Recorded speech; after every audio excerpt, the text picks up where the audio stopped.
3 তারিখে ঠিক এমন সূর্যাস্তের সময় শহীদ মিনারের ওই উন্মুক্ত প্রান্তে দাঁড়িয়ে আমরা বাংলাদেশের ছাত্র জনতা একসাথে ঐক্যবদ্ধভাবে হাত উঁচু করে রায় দিয়েছিলাম। ঠিক তখন থেকে আজ 9 মাস পরে 2025 সালের মে মাসের এই 2 তারিখে এই বাইতুল মোকাররমের সামনে বাংলাদেশের ছাত্র জনতা আবারও হাত উঁচু করে ঐক্যবদ্ধভাবে রায় দিবে। আমরা সেদিন এক হাত তুলে এক আঙুল তুলে এক দফা ঘোষণা করেছিলাম। আজকে আমরা এখানে ঐক্যবদ্ধ মুষ্টিবদ্ধ হাত উঁচু করব। আমরা সবাই মুষ্টিবদ্ধ হাত উঁচু করব।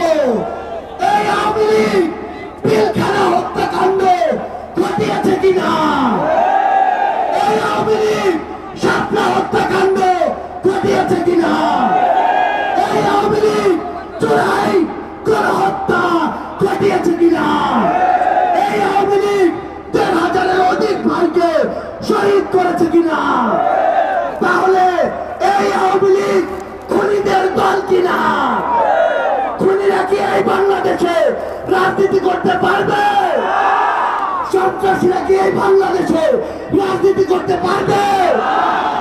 আমরা এই বাংলাদেশে খুনি সন্ত্রাসী আওয়ামী লীগের নিষিদ্ধ চাই কিনা? আমরা খুনি হাসিনার ফাঁসি চাই কিনা?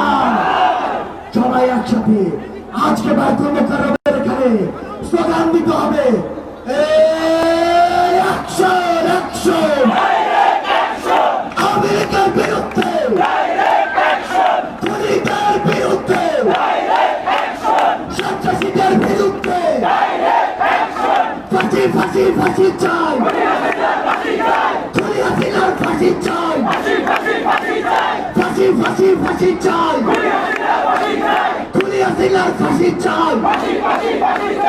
অ্যাকশন অ্যাকশন এনসিপির অ্যাকশন, এনসিপির অ্যাকশন, ছাত্র জনতার অ্যাকশন। সবাই একসাথে বলতে হবে, ইনকিলাব ইনকিলাব, ইনকিলাব ইনকিলাব, দিল্লি না ঢাকা, দিল্লি না ঢাকা, ক্ষমতা না জনতা,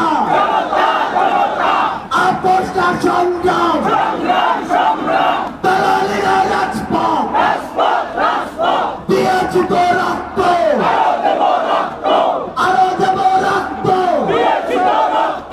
রক্তের বন্যা ভেসে যাবে অন্যায়, আবু সাইদ মুক্ত, শেষ হয়নি যুদ্ধ,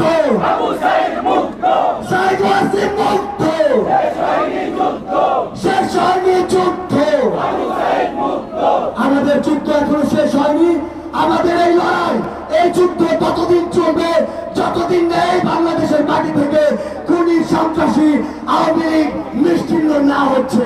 ইনকিলাব জিন্দাবাদ।